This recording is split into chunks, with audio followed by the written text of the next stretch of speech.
Nasiruddin Shah claims to miss the India of his childhood, a supposed utopia of harmony, brotherhood, and love, the India free from hate, bigotry, or offense. But the India he describes never existed. His narrative is a fabrication, a string of lies and propaganda. To be sure, I don't believe Nasiruddin Shah is brainwashed. Brainwashing requires a brain, and I see no evidence of one. Instead, I see a man in his twilight years consumed by hatred, bigotry, and ignorance.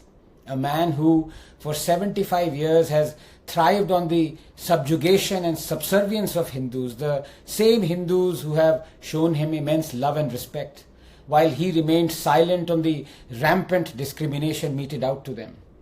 He embodies the German concept of Schadenfreude, deriving pleasure from others' suffering. In this, he is no different from the millions of fundamentalists of his community who he himself calls Orthodox Muslims. Here I expose Nasiruddin Shah for what he really is, a real-life Gulfam Hassan, a traitor to the cause of justice, equality and fraternity.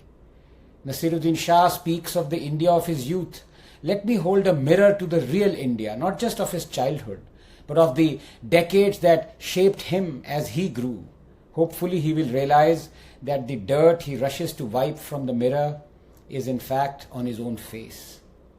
Nasiruddin was born in 1950 to the sound of the azan echoing near his home, a sound he says he has cherished ever since, waking to its call with affection. No bigotry there, only love, you'd say. Well, the azan proclaims, quote, "There is no God but Allah, and no one has the right to be worshipped but Him," unquote, Quran 40:62. Nasiruddin Shah knows this well and still loves it. Now imagine a temple loudspeaker blaring 5 times a day. No one has the right to be worshipped but Lord Shiva. Would Nasiruddin Shah call that love, or would he term it bigotry? Nasiruddin grew up in Jawaharlal Nehru's India, a time he fondly recalls as one of brotherhood and freedom and no offense taking and affable governments that respected dissent. Sure, that same time period saw Nehru's first amendment to the constitution that crushed dissent. Poet Majru Sultanpuri was jailed for a year for calling Nehru Hitler's chela. The first democratically elected communist government in Kerala was dismissed. Dozens of books like Tony Hagen's Nepal, Aubrey Menon's The Ramayana and Bertrand Russell's Unarmed Victory were banned. Films like Mrinal Sen's Neil Akshar Niche and Robson's 9 Hours to Rama were prohibited. Newspapers critical of foreign relations were barred. The RSS's organizer faced censorship. Its publishers were prosecuted. Historian Dharampal was jailed for criticizing Nehru. President Rajendra Prasad's speech was suppressed. Columnists like Vivek and Hindustan Times editor Durga Das were sacked for daring to critique Nehru. Congress leaders demanding Nehru's resignation were arrested. The Times of India lost government ads for opposing state policy. The Crossroads magazine was shut down. Plays, films, songs banned. The People's Theatre Association outlawed. Even the harmonium was barred from All India Radio. This was the free India Nasiruddin Shah misses, where no one took offense, where liberty thrived. आईने को साफ मत कर गुलफाम हसन, उसमें अपना धूल से ढका चेहरा देख. Nasiruddin Shah misses the India where justice was meted out equally to every community and no one community was discriminated. Sure. That same time period saw the Hindu court bills passed, the purported attempt to reform only Hindu personal laws while Muslim laws remained untouched. No appeasement, you'd argue, just love. Hindu temples were ruthlessly taken over by the state, ignoring court judgments, their wealth siphoned off, while mosques and churches were left alone. The state, through policies, speeches and culture, subtly taught Hindus to despise their own religion, fostering apathy towards its erosion. Starting with the golden words of Mahatma Gandhi at the dawn of independence itself, urging Hindus to not resent Muslims even if faced with destruction, saying, quote, "If Muslims kill us all, we should face death bravely and we will be ushering in a brave new world." Nehru echoed this, placing the burden of, believe it or not, communal harmony solely on Hindus, presuming their guilt in any communal riot. In glimpses of world history, Nehru painted Babur, the invader who battled infidels and Hindus for Islam, as a cultured knight free of bigotry. Nehru opposed the Somnath temple's consecration, fearing Hindu revivalism. Bollywood vilified Hindu priests and rituals while glorifying Islamic practices.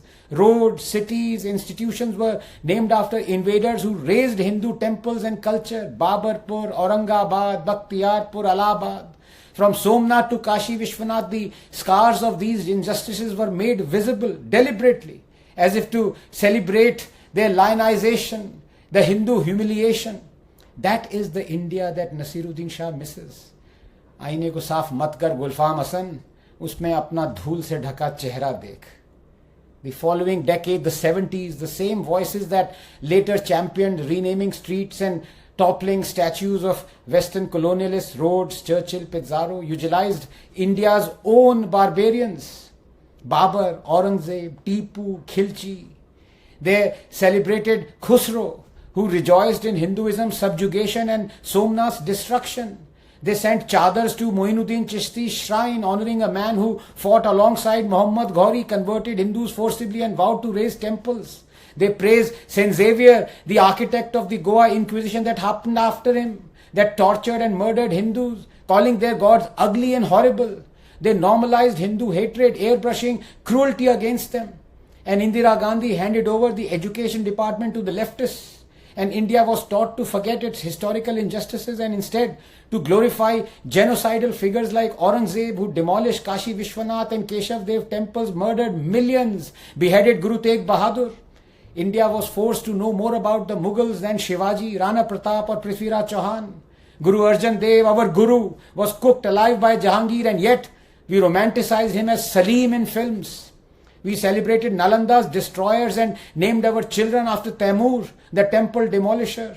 India's history was written by those who despised Hindus and Hindustan and bred a nation that glorified self-loathing and honored its vanquishers. Let me not even mention the emergency here that killed, maimed, sterilized, oppressed millions. That is the India that Nasiruddin Shah misses. आईने को साफ मत कर गुलफाम हसन, उसमें अपना धूल से ढका चेहरा देख. The next decade, the 80s, saw state capitulation reach its zenith with the overturning of the Supreme Court Shah Bano judgment, ushering in appeasement at an unprecedented scale. That was the India that Nasser now misses. Meanwhile, hundreds of books and films continued to be banned. Draconian laws and policies continued to be promulgated. The land on which Hindu refugees from Pakistan were barely subsisting on was given away to Waqf to control its rent. But that was all love and brotherhood for Nasiruddin Shah. That is the India that he misses. आईने को साफ मत कर गुलफाम हसन, उसमें अपने धूल से चेहरा ढका हुआ देख. And then came the decade that trumped it all, and Nasiruddin Shah's joy knew no bounds. Hindus were discriminated at an unmatched level. Lakhs became victims of a genocide in Kashmir. They were driven out of their own land amid jihadi chants of mocking them to leave their women behind. But Nasser misses that India. The draconian Waqf Act was promulgated, usurping Hindu land at will, with no recourse to justice, no equivalent act for Hindus to turn to. But Nasser misses that India. The draconian Places of Worship Act was promulgated, barring Hindus to even approach the courts to plead reclamation of their demolished temples, their most sacred places. But Nasser misses that India. Any semblance of equality and justice that the constitution supposedly enshrines and cherishes were blown to smithereens. The devastating Mumbai bomb blast happened, killing 300 innocent men, women and children, and one of the perpetrators, Yaqub Memon, was hanged to death. Tens of thousands from Nasiruddin Shah's Muslim community attended the funeral of this terrorist in the heart of Mumbai. But Nasser misses that India. That was not bigotry or mainstreaming of violence. No, that was love. That is the India that Nasiruddin Shah misses. आईने को साफ मत कर गुलफाम हसन, उसमें अपना धूल से ढका चेहरा देख. Enter the first decade of the millennium. I suppose Nasiruddin Shah's favorite decade that he misses so much, given that Sonia Gandhi and the Congress was in power and the discrimination against Hindus worsened. Only Hindu-run schools were obligated to keep 25% seats reserved for the economically weaker section, not Muslim or Christian-run schools, forcing thousands of Hindu-run schools to be shut down. The state was running madrasas, hosting grand iftar parties, doling out Hajj subsidy. The state was about to enact a law, the Communal Violence Bill, through which only the majority community, i.e. the Hindus, would be held guilty for any communal riot, much as Nehru had desired earlier. But Nasser misses that India, because according to him, that was a secular, just and equal India. That is the India that Nasiruddin Shah misses. आईने को साफ मत कर गुलफाम हसन, उसमें अपना ढूल से ढका चेहरा देख. Progressing swiftly to the decade of Modi's India, one that Nasser doesn't miss and calls it hate-filled and bigoted. During this decade, over 300 documented cases of hate crimes, lynchings and attempted lynchings by Muslim mobs against Hindus, Dalits and non-Dalits have occurred, including in Ranchi, where a Muslim mob separated bus passengers by religion, intending to burn the bus. Recall Bharat Yadav, lynched after being labelled a kafir. Town after town, city after city, Hindus are fleeing. In Madhopur, a Muslim mob attacked Dalit women during a procession for playing music near a mosque. In Tonk, a Muslim mob threw stones and assaulted a Gujjar wedding procession with sharp weapons. In Barabanki, a 45-member Muslim mob attacked a Hindu religious procession with sticks, injuring 10. In Aligarh, Marma, Jharkhand, Muslim mobs disrupted Ram Navami processions. This happens year after year after year. Pelted stones and blocked Hanuman Jayanti yatras by lying in their path. Forgotten these numerous attacks? Or the Delhi temple vandalism with chants of Allahu Akbar and Nara Takbir? Or Gangaram's lynching for reporting his daughter's abduction, or the arson and murder spree in Bangalore over alleged blasphemy by a Dalit, or smashing an Ambedkar statue, brandishing swords and beating Dalit families after they protested a Muslim assaulting Dalit girl Sarita, or nearly lynching Dalit Jayanti Bhati for wearing a Pathan suit, threatening death if he wore it again. None of these spark outrage from the activist journalist clique of Nasiruddin that spotlights only Muslim victims. Force-feeding beef, coerced conversions, temple destruction, forcing Islamic slogans, tormenting Hindu school children for wearing religious symbols, Kalava, lynching Hindus for marrying Muslims. The list goes on and on and on and on. Flip the scenario. If media only reported Muslim mob attacks on Hindus for a decade, what would you think of India? That only Hindus are targeted by Muslims, though hate crimes aren't exclusive to one community. See? Selective reporting breeds propaganda, and brainless zombies like Nasiruddin help propagate it. When media ignores countless Hindu victims of Muslim mob hate crimes, agenda-driven leaders exploit it.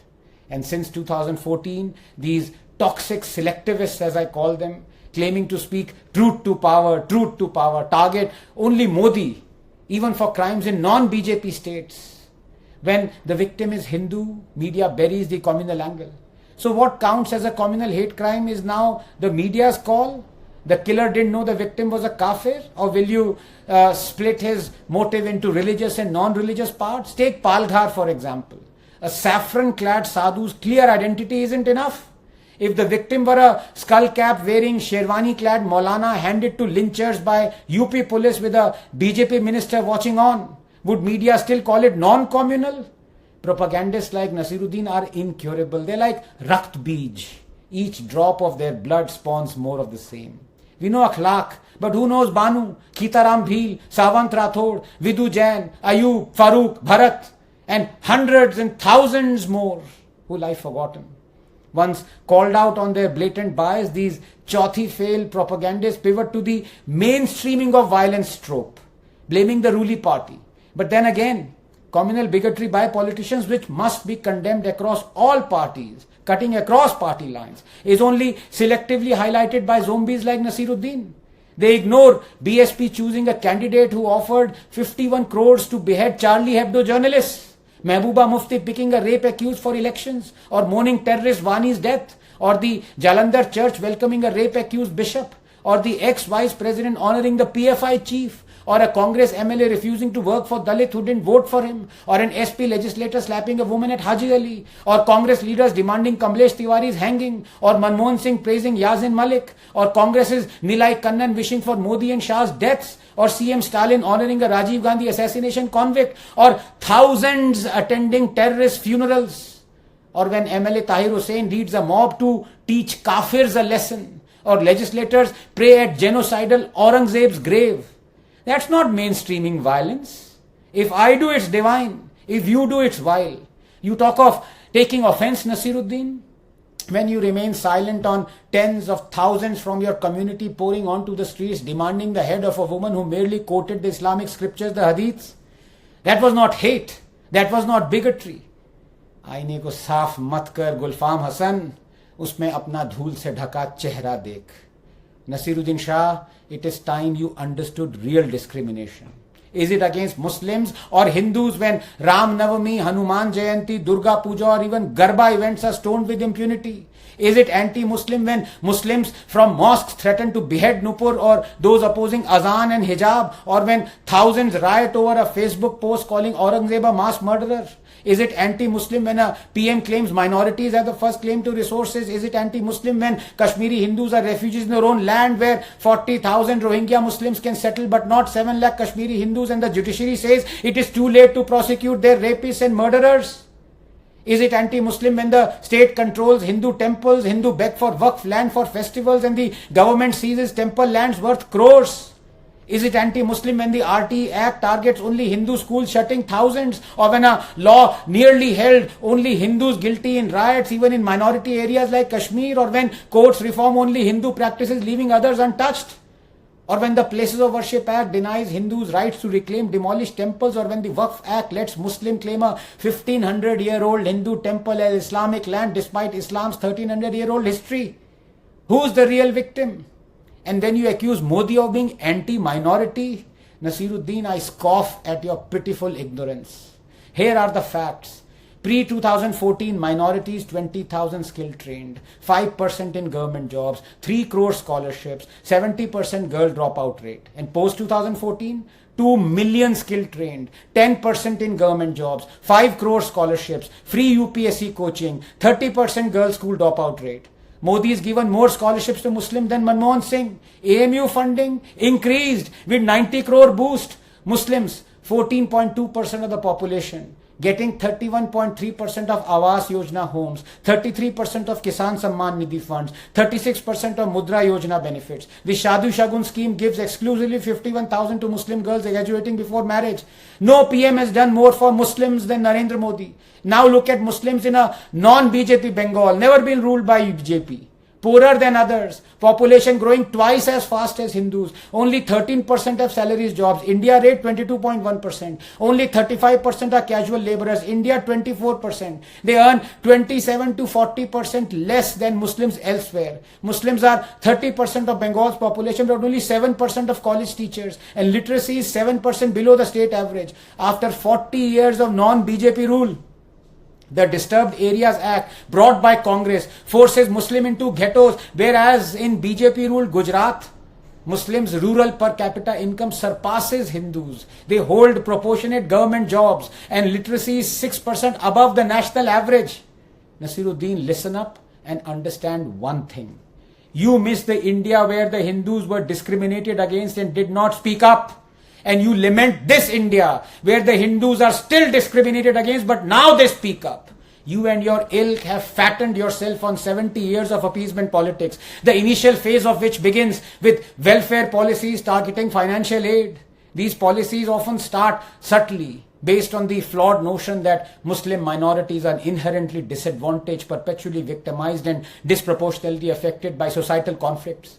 This narrative posits that they require preferential treatment, which the majority is morally obliged to provide. For one, PM Manmohan Singh's claim that Muslims have the first right on resources exemplifies this mindset. Consequently, the state implements measures like decades-long Hajj subsidies, blanket reservation for Muslims regardless of economic status, lavish taxpayer-funded iftar events, UGC funding for minority institutions reserving 50% seats for minorities, salaries for thousands of Maulvis, scholarships and marriage grants for Muslim women, interest-free loans for shops on Waqf land, and funding for numerous madrasas, all while proclaiming secularism, which supposedly separates state and religion. This welfare evolves very quickly into warfare when laws and policies constitutionally favor one community while discriminating against others. The Waqf Act, for instance, has seized thousands of acres of government, private and temple land in the 10 years, last year, 10 years alone, 20 lakh acres have been usurped. Globally, property disputes are resolved through neutral laws, but in India, The Muslim community benefits from discriminatory laws that disadvantage others. No equivalent Hindu law exists and the state shows no intent to create one for equality. The Waqf operate as a parallel government with its own legislature, board, executive, surveyor and judiciary tribunal. Similarly, the RTE Act combined with the 93rd Amendment exempts Muslim schools from reserving seats for economically weaker sections, while Hindu schools must reserve 25% of their seats, forcing many of them to shut down. The state also bars Hindus from seeking legal recourse to reclaim demolished temples, as I said, controls over 110,000 Hindu temples and their revenue while mosques remain untouched. This imbalance allows mosques to amass wealth for their institutions while temples dwindle, potentially leading to further marginalization of Hindus, some of whom are already leaving Hinduism due to coercive inducements. Meanwhile, terrorists and rioters such as the Coimbatore bombers are released despite judicial rulings, with governments like the DMK framing such acts as minority support. Other instances include Congress leaders defending PFI and SIMI, releasing attackers of police stations. What begins as seemingly harmless scholarships escalates very quickly to freeing terrorists, fostering hubris in one community, believing laws don't apply to them, and anger in another, feeling laws are designed to discriminate against them. This dynamic actually fuels societal conflict, Nasiruddin, marking the final stage of appeasement, warfare. And you take delight in it. Nasiruddin Shah, you missed the India where you delighted in Hindus keeping quiet at rampant discrimination meted out to them. And I love the India where I delight in Hindus not keeping quiet at rampant discrimination still meted out to them. आईने को साफ मत कर गुलफाम हसन, उसमें अपना धूल से ढका चेहरा देख.